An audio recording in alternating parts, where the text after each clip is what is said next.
muli ay tayo po ay mag-aaral ng salita ng Diyos sa ating pong patuloy na pag-aaral dito po sa aklat po ng Hebrews, at Hebrews chapter 3 pa rin tayo, at yung bahagi po ng huling mga talata, yun po yung ating pong tatalakayin ngayong hapon,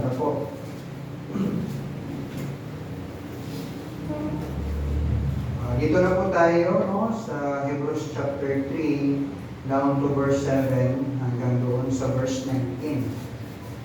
Kung inyo pong nakita, at move on na lang po tayo. Samahan nyo na lang ako po sa pagbabasa. Tayo po ay magbasa po ng salita ng Diyos. So verse 7, so sabay-sabay nyo lang po kung babasahin dito. Verse 7, begin. Wherefore, as the Holy Ghost saith today, if you will hear His voice, harden not your hearts, as in the provocation, in the day of temptation in the wilderness. When your fathers tempted me, probed me, and saw my works 40 years. Wherefore I was grieved with that generation, and said, They do always err in their heart, and they have not known my ways. So I swear in my wrath, they shall not enter into my rest. Take heed, brethren, lest there be many of you an evil heart of unbelief, in departing from the living God. But exhort one another daily, while it is called today, lest any of you be hardened through the deceitfulness of sin. For we are made partakers of Christ, if we hold the beginning of our confidence steadfast unto the end. While it is said, today, if you will hear His voice, harden not your hearts, as in a provocation. For some, when they had heard, they provoked, howbeit not all that came out of Egypt by Moses, but laid home was his grief 40 years. Was it not with them that had sinned, whose heart is filled in the wilderness? And to whom swear He that they should not enter into His rest, but to them that believe not. So we see that they could not enter because of unbelief. Tayo po'y manalangin. Dakila namin Diyos, salamat Lord sa ito, sa privilege na binigay ito sa amin.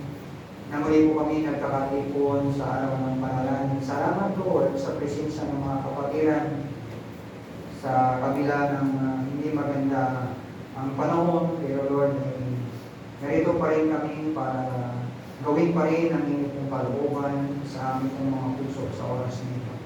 Kung ano man Lord, ang aming pong mga pagkakamali, pagkakasala, patawarin niyo po kami Lord sa hapon ito. Linisin niyo po ang aming mga puso at isipan. Linisin niyo po Lord ang mga sagabal na kasalanan sa puso namin na maaari pong sa aming pong pakikinig ng inyong pong mensahe. At gamitin niyo rin Lord ang inyong pong lingkod sa hapon ito. Pagbabayin niyo po ako, bigyan niyo po ako ng tayo sa isipan at kapuspusan ng itong banal na Espiritu Lord. Wala po akong kakayanan nito Lord kung wala po kayo at ako po'y nagtitiwala po sa inyo Lord sa oras nito. Pagbabayin niyo rin Lord ang puso ng bawat kapatiran at kayo pong patuloy na magbalik ng mga pagpapala. Maraming salamat sa pangalan ng Kristo Jesus. Amen. Okay po? So para mabilis po tayo kapatid, so ito na po yung ating title ng ating message ngayong hapon. The Danger of Unbelief. Okay po.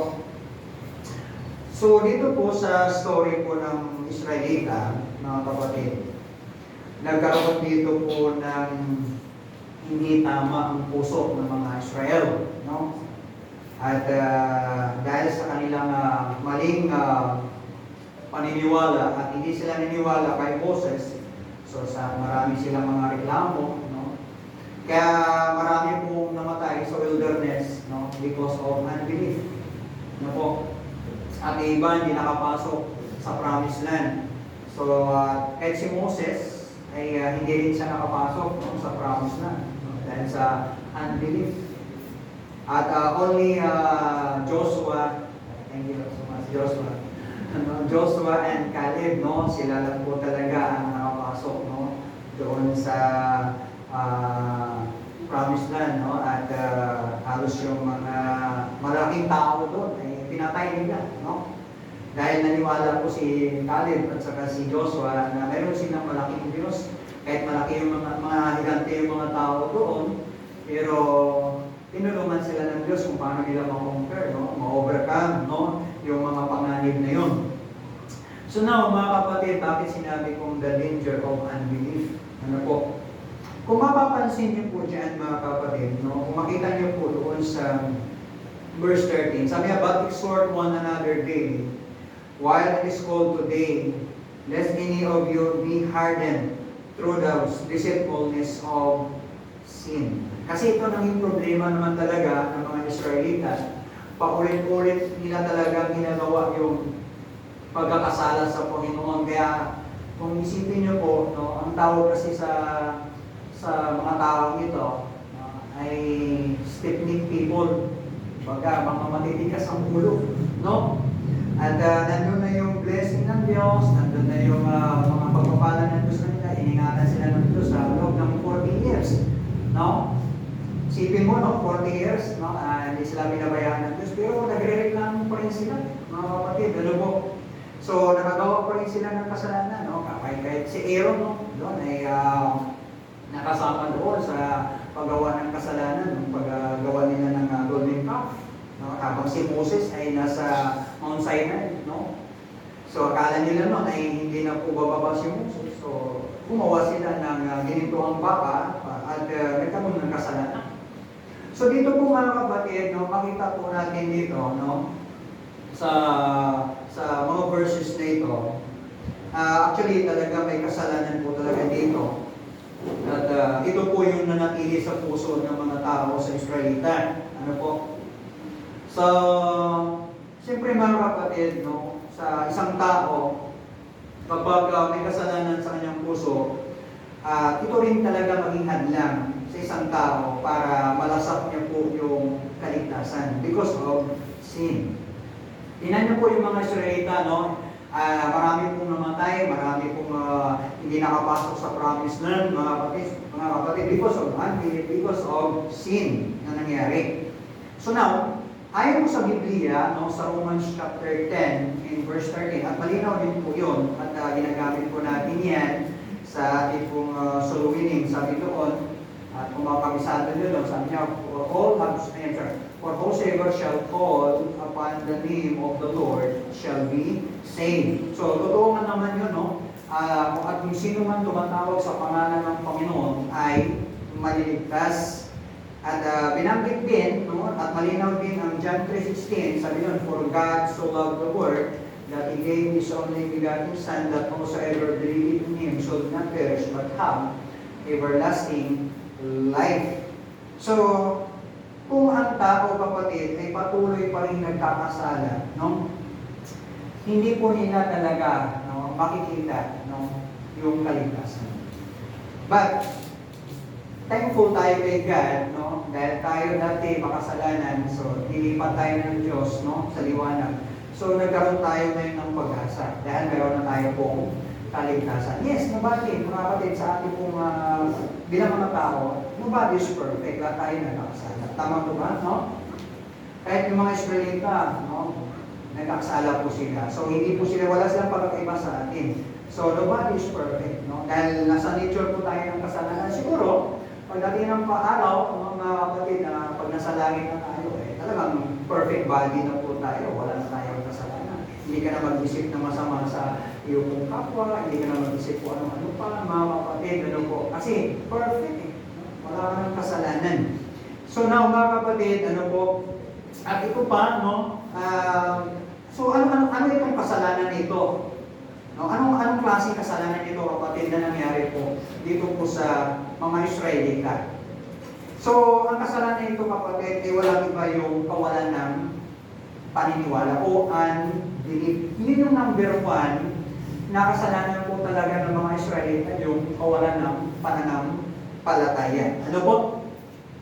At alam po natin mga kapatid, ano po, from beginning, no, yung bansang Israel, pinili ng Diyos at inilagay ng Diyos, no, si Abraham. And then, si Abraham ay nagkaroon ng isang anak na lalaki, no, at nangangalang si Isaac. And then si Isaac naman, mga kapatid, ay nanganak, no? Pinanganak niya si Jacob, mga kapatid, at pinangalan ng Israel, no? Si Jacob, pinangalan ng Israel. No? Tapos si Jacob naman, nagkaanak po siya ng 12 lahi, no? Yung 12 tribes of Israel, mga kapatid, ano po? So, and then kasama po doon si Joseph. Ano po? And then si Joseph, mga kapatid, dahil pinag-iingitan siya ng mga kanyang mga kapatid, ano po? Ang ginawa nila, pinagbili nila doon sa alipin, no? Papunta po Egypt, ano po? Dahil sa sobrang inggit nila, galit nila kay Joseph. Kaya napunta po siya doon sa lupain ng Ehipto, na kung saan, no?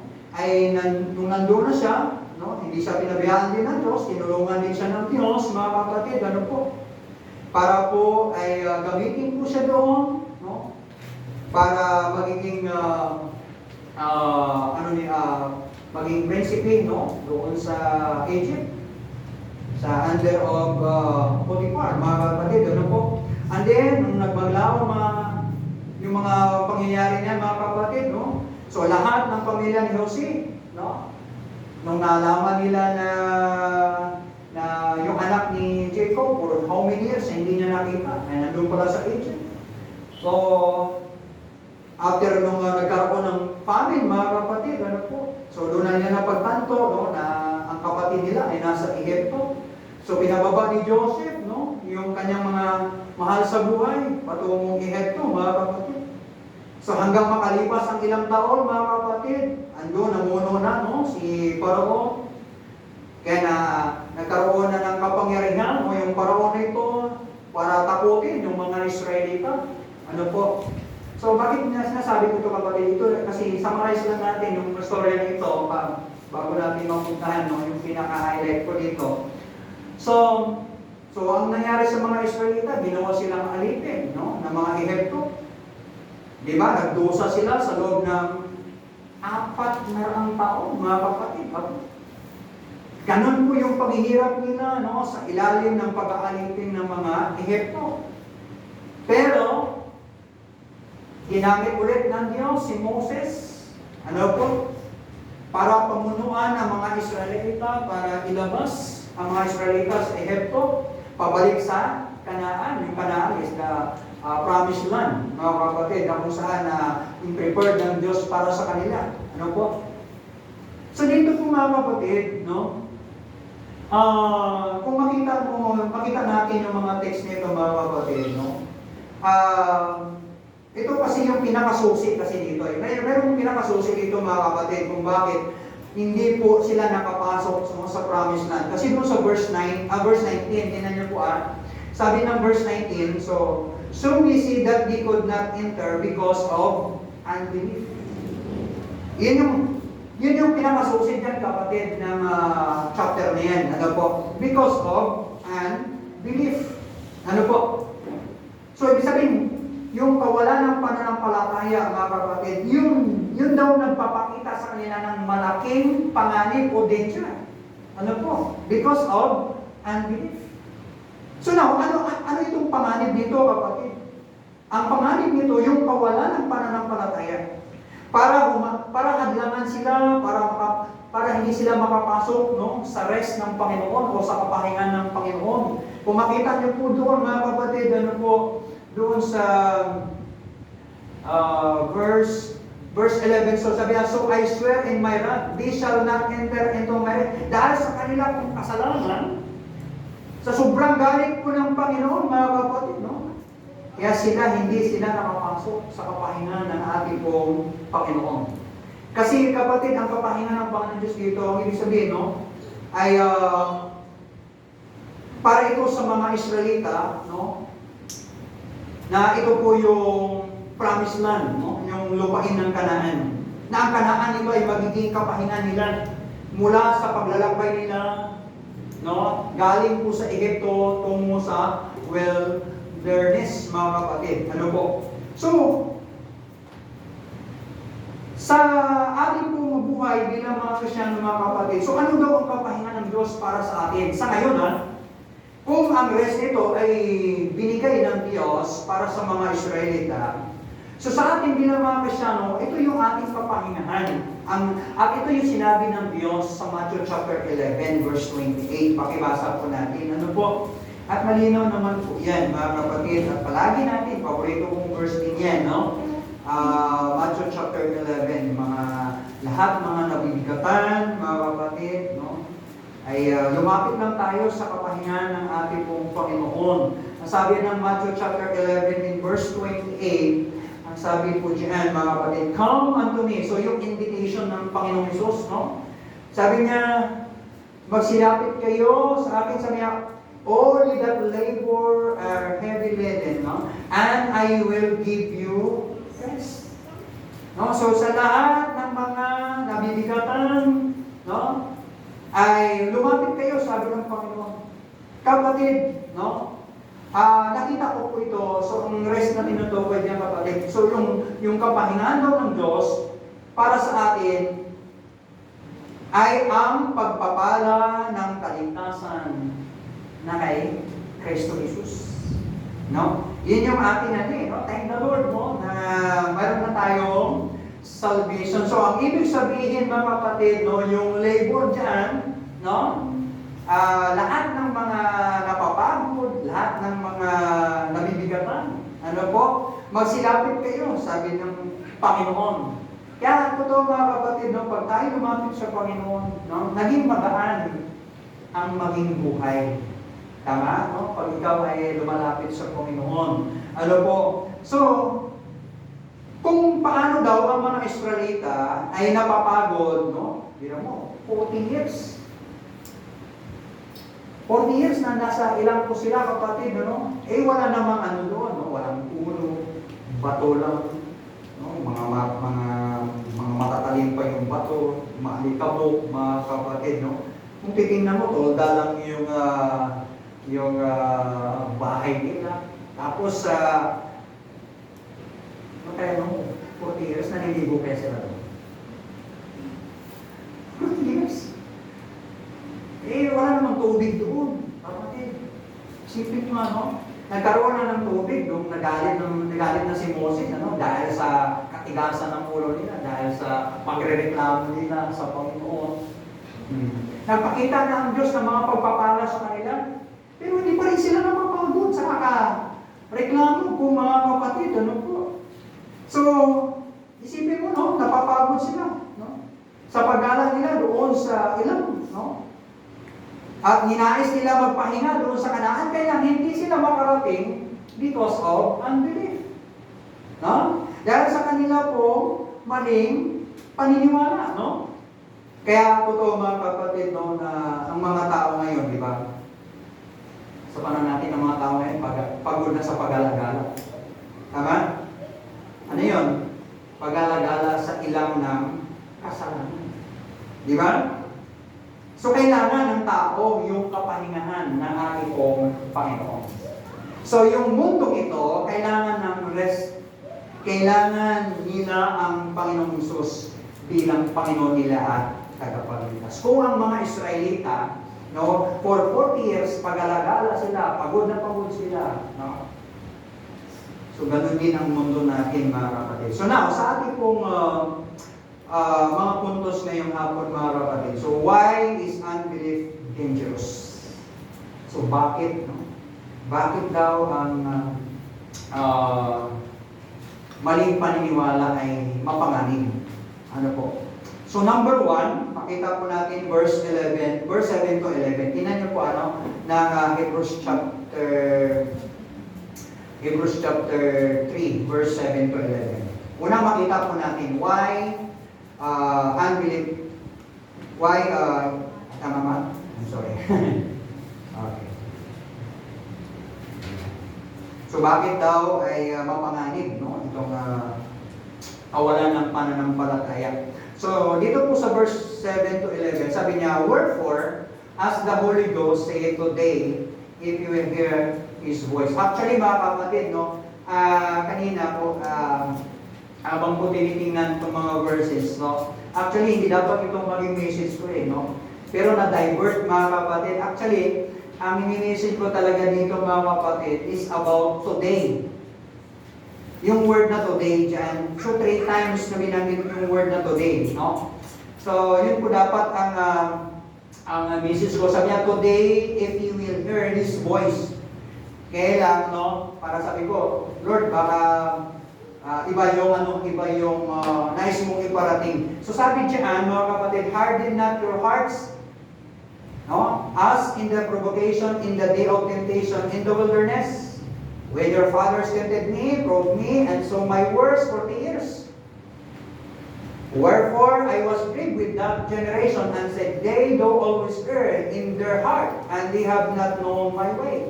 So I swear in my wrath, they shall not enter into my rest. So number 1, why unbelief dangerous? Number 1, the danger of unbelief is illustrated by the Israelites in the wilderness. Bakit po, mga kapatid? Kung titignan nyo po ang verse 7 to 11, no? At na-quote po ito doon sa Psalms chapter 95. Tingnan nyo po yung Psalms chapter 95. Ano po, mga kapatid, no? Na nabanggit ito po ng psalmist, no? Sa Psalms chapter 95.